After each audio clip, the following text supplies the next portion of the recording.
So Donald Trump announced, I believe it was yesterday, that he was going to be having a huge pardon. He's like, I'm going to be dropping a big pardon, and it's going to be a very well-known person. And I think he specified it wasn't going to be Edward Snowden, because there was that speculation. Did you see that when he was asked about Edward Snowden, and he was like, well, I'm going to look at it, and people were kind of, oh, maybe he'll pardon Edward Snowden. Well, I actually have not been tracking that story, but I do know who he pardoned, but I'm not gonna, steal your thunder. Oh, yeah. No, it's fine, dude. So here's who he pardoned. He pardoned Susan B. Anthony.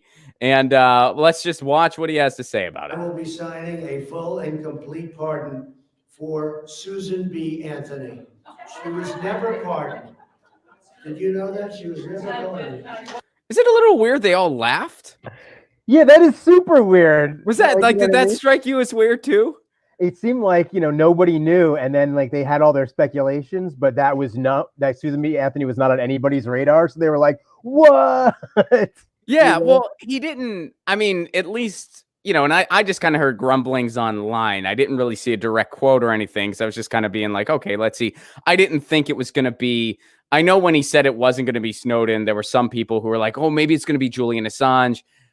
I didn't think that. I was like, I don't think he's going to. I mean, I wish he would. I wish anyone would.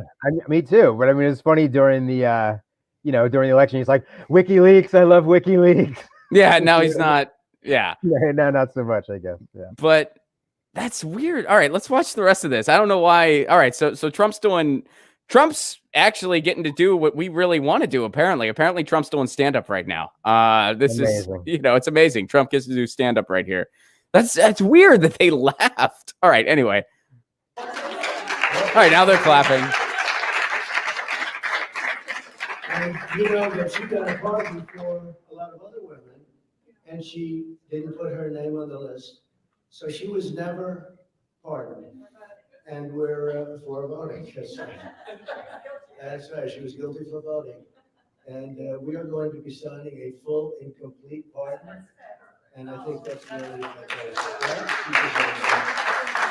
So thank you all very much, and let us sign, and we'll do the other signing later on. It's being prepared right now, and I look forward to doing it.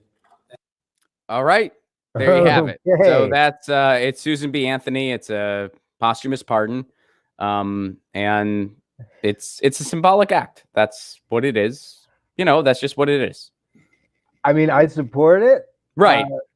Also, it's just like, maybe women will hate me a little bit less now, What the fuck? Oh, yeah, it's a total. I mean, it is definitely a good move politically. I mean, here's, an election's coming up. People are worried about the integrity of said election. Here he's pardoning someone who, was part of the women's suffrage movement, was anti-slavery, got in trouble for voting, like he said. So, yeah, I mean, it definitely looks good. And yeah, I'm with you. Like, I'm for it. I mean, that's nice.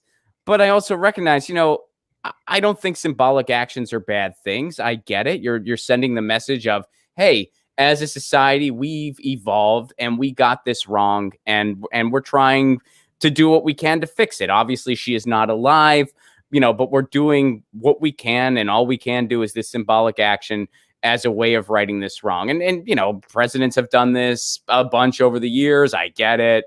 But, isn't it a little more substantial when you say, hey, instead of like, hey, we've done wrong and we've evolved, isn't it a little more substantial when a person's alive and you say, hey, we're doing wrong and we've evolved? I mean, isn't that just a little more like, well, this person's alive? And hey, there's plenty. How about all the activists and journalists at DAPL who are still facing charges? All female, by the way, pretty much 100% female, still facing charges. I know they dropped some of them. I know they dropped Amy Goodman's, but there's still some charges floating out there. Why didn't you pardon them? Why didn't you pardon an Edward Snowden? Why didn't you pardon a Julian Assange? I mean, there's a lot of other stuff you could have done as far as things we're doing wrong now. Yeah, I mean, I agree. And I don't want to be completely cynical about a symbolic gesture either, because I do think that is important.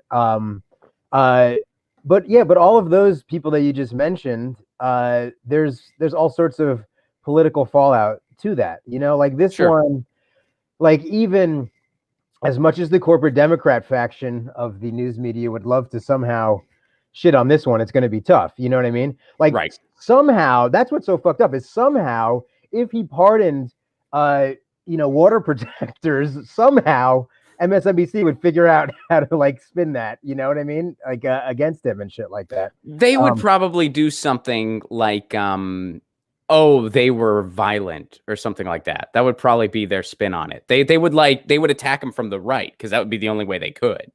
Yeah, absolutely. Just like the only time that they liked him as president was when he put through missiles into Syria. You know what I mean? And then you got Brian Williams being like, I recall a Leonard Cohen song when he mentioned the majesty of our weapons. What a fucking freak show. Anyway, that was offensive on so many levels. That was just so. Did you see Jeremy Scahill go? I was about to say go nuclear, which is a weird metaphor to use given the context. But that's what came to my mind when Jeremy Scahill just like went off on that on CNN. Did you ever see that video? I did not, but I remember Scahill calling out Chris Hayes about Obama's targeted drone strikes on Anwar al-Awlaki and his son and stuff like that being American citizens. But oh, okay. Oh, yeah, you should track it down, man, because it is epic. He goes off on Brian Williams for that, and he goes off on the media for that, and you're just watching it, and you're like, so this is his last CNN appearance, and he made it good. He did great with it. Yeah, Scahill has brought it to him the times that they've had him on. Yeah, and maybe they have had him on since. I don't know. I can't say without a doubt that was his last CNN appearance, but with the way it went, you know. Get your news on with Ron. Don't you want to know what's going on? We're getting our news on today. Get your news on with Ron. Don't you want to know what's going on? We're getting our news on today. You can tweet me an article at Ron Placone. We'll go through it together and